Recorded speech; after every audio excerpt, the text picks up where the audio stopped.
Today, we take a first look at the Nike Pegasus 37.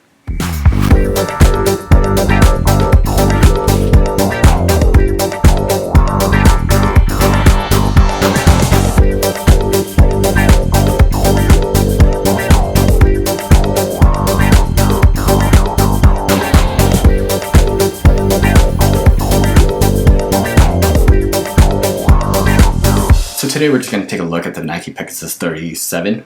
These shoes came out just this week on Nike.com, so I haven't had a chance to run in them. They literally arrived in the mail today, and I plan on taking them on a first run tomorrow morning. But we can take a look at some of the new things about the shoe. A few things to note. You have a new React midsole. React is kind of their new foam material, which they've been using for the past few years now. I've been running them with the Nike React Infinity Run. I always mix those up. But anyways, I've been running in those shoes, and the React I feel works really well for me. It's nice and cushioned, nice and responsive, but also very durable. I feel like it's a nice piece of material that can just take in a lot of miles for the shoes. So it makes it nice as a daily trainer for that reason. But in addition to the shoe, you don't just have React.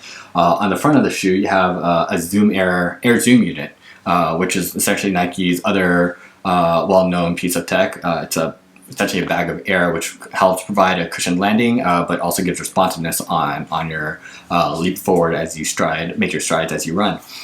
Things to note, on the men's shoe, you have a different airbag, a thicker 20 psi airbag to give men's shoes a bit more cushion. On the women's shoe, you have a 15 psi airbag. The shoe on your upper, you have a whole new material. I'm not quite sure how to best describe it, but it is new. It's not Flyknit, but it's not like last year's model where it's kind of like that netted mesh material. I actually have that here. Taking a quick look, you can zoom in there and we can see how there are slight differences. The color doesn't help in terms of comparing the two, but they are two different materials.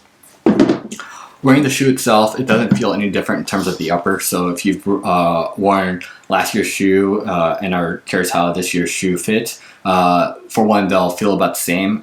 It gives you a nice hug to the shoe. It's nice and fitted. It does feel true to size. So if you wore an 11.5 like me on last year's shoe, no need to size up, no need to size down. Just get the same size and you'll be good to go. Another thing to note, the lacing system itself changed. On last year's model, you had the Flywire lacing system. This year's model, it seems to be a much more traditional system. Laced up in these shoes, they felt fine, nothing too different or drastic there. So that's one thing to note.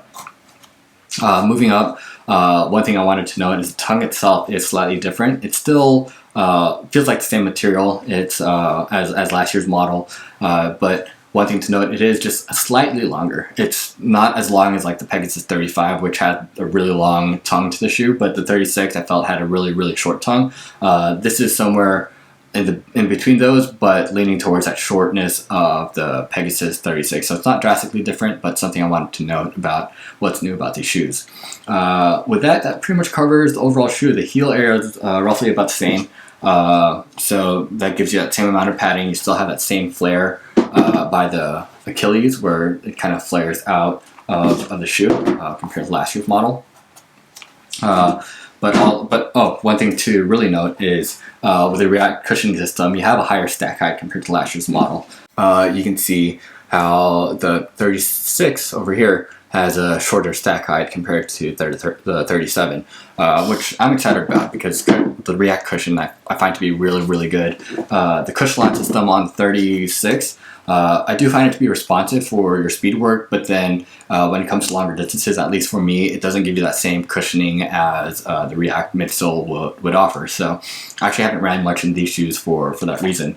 But with these, the React foam should give you pretty good cushioning. I will let you know after I do a first run and see what I think about there. Going to the outsole on the rubber, the overall pattern almost seems the same.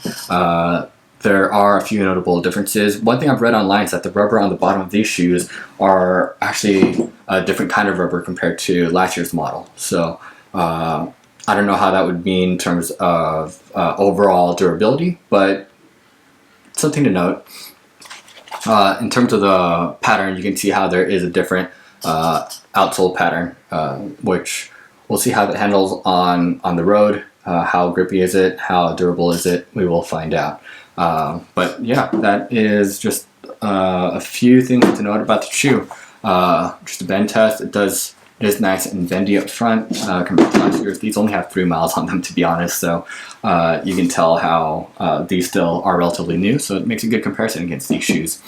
But yeah, overall, these shoes, Nike.com, they sell for $120. This is just a first look at these, and they are something I'm excited about. I would run right now and give them a test, but it is 80 degrees outside.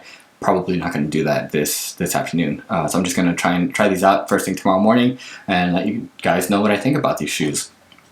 There will be a first look video or a first run video, as well as a longer term 50-mile or 100-mile review. So if you're interested in getting that feedback from me, go ahead and hit the subscribe button and you'll get notifications of when those videos do come out. But all in all, if you have any questions or are curious about anything about these shoes, let me know. Leave it in the comments below. I'll take note of those, respond back, and answer some of those questions on the longer term review video.